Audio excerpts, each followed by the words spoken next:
শ্বশুর বাড়িতে মাটির চুলা আজকে ঘামে ভিজে হাজবেন্ডের জন্য স্পেশাল চিংড়ি পোলাও রান্না করলাম, যেটা আজকে আমি জীবনের প্রথম রান্না করেছি। এর আগে কখনো চিংড়ি পোলাও নিজের হাতে রান্না করে খাওয়া হয়নি। এদিকে সকালবেলা ঘুম থেকে উঠে কলপারে বসলে এই বকুল ফুলের দলেরা যেন আমাকে ওয়েলকাম করে।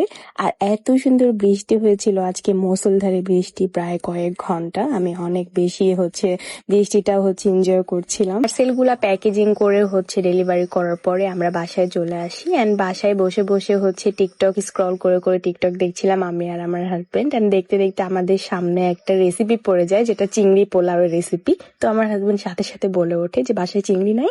আমি বলতেছি হ্যাঁ আছে। পরে বলতেছে তো কি করবো এখন? বলতেছে যাও এখন আমার জন্য চিংড়ি পোলাও করে নিয়ে আসো। হাজবেন্ডের আবদার বলে কথা, না পূরণ করলেই নয়। তো তাড়াতাড়ি করে ফ্রিজ থেকে আমি মইনকে বলি যে মইন চিংড়ি পোলাও রান্না করব, আপনি এই জিনিসগুলো আমাকে একটু কেটে দেন আর চিংড়িটা বের করে ফেলেন। দেন মইন সব কাজে প্রসেসিং গুলা শেষ করে এন্ড আমাকে ডাক দেয়, বলতেছে গ্যাসে রান্না করবা নাকি চুলায় রান্না করবো? পরে বললাম যে চুলায় রান্না করবো, কারণ চুলায় রান্না অনেক বেশি মজা হয়।